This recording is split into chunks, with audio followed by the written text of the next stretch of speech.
आज सूर्य ग्रहण है और इस दौरान जो पाठ किया जाएगा वो अक्षय हो जाएगा, अक्षय। इसलिए बहुत शुभ अवसर प्राप्त हुआ है कि सूर्य ग्रहण के अवसर पर मुझे श्री गीता जी का यह पाठ करने का अवसर मिला है। ओम श्री परमात्मने नमः। अथ तृतीयोऽध्यायः। अर्जुनवाच। ज्यायसि चेत् कर्मस्ते मता बुद्धिर्जनार्दन तत्किं कर्मणि घोरे मां नियोजयसि केशव। व्यामिश्रेणेव वाक्येन बुद्धिं मोहयसीव मे तदेकं वद निश्चितेन श्रेयो अहम आपनुयाम।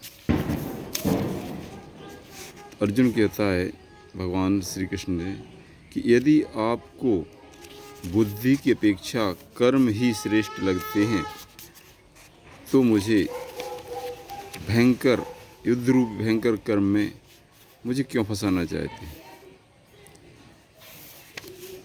ब्याह मिश्रण, ये आप मिले हुए वचनों से कभी आप कर्म को अच्छा बताते हैं, कभी बुद्धि को।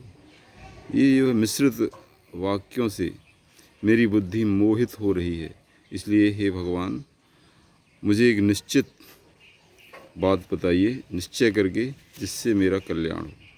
श्री भगवान वाच। भगवान ने कहा, लोके अस्मिन् द्विविधा निष्ठा पुरा प्रोक्ता मया नघ ज्ञान योगेन सांख्यानाम कर्म योगेन योगिनाम।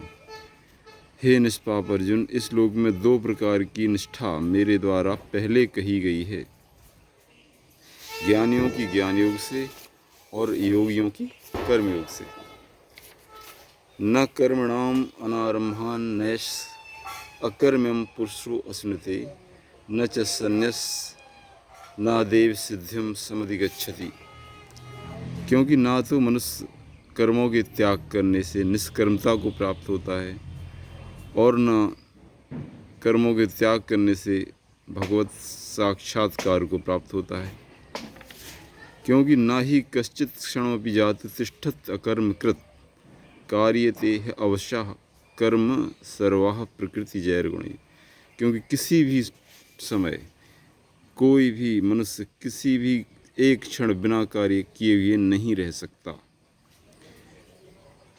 वो जो प्रकृति है वो जबरदस्ती बलपूर्वक कर्म में ही लगा देती है।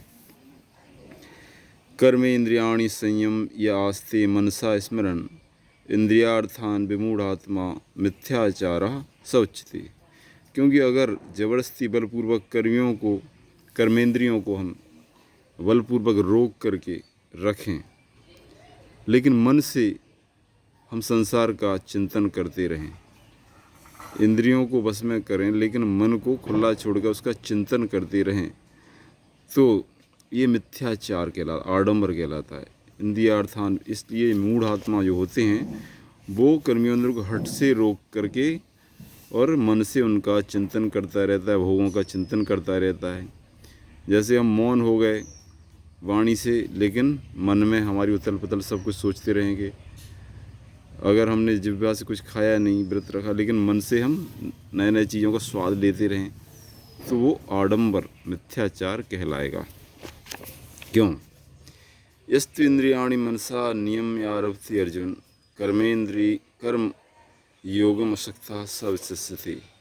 और हे अर्जुन, जो पुरुष अपने मन से इंद्रियों को वश में करके अनासक्त हुआ कर्मेंद्रियों से कर्मयोग का आचरण करता है, वह श्रेष्ठ है। नियतम कुरु कर्म त्वं कर्म ज्यायो ह्य कर्मणः शरीर यात्रापि चतेना प्रसिद्धेद अकर्मणः। इसलिए तू शास्त्र विधि से नियत किए हुए कर्म को कर, क्योंकि अपने स्वधर्म को करने से ना कर्म करना, यानी कर्म छोड़ने से अच्छा है अपने स्वधर्म को करना, अपना नियत कर्म करना। इसलिए कर्म छोड़ना किसी भी हालत में अच्छा नहीं है, और क्योंकि कर्म को त्याग करने से शरीर निर्वाह भी नहीं हो सकता है।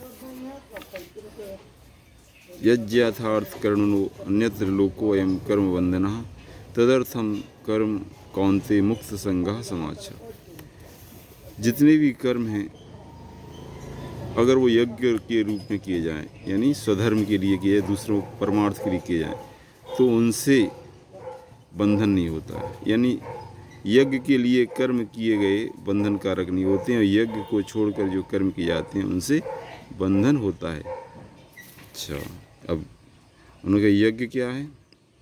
स यज्ञाः प्रजा सृष्ट्वा पुरोवाच प्रजापति अनेन विश्वध्वमेश वो अस्तिष्ठ कांधु। क्योंकि जब परमेश्वर ने जब ब्रह्मा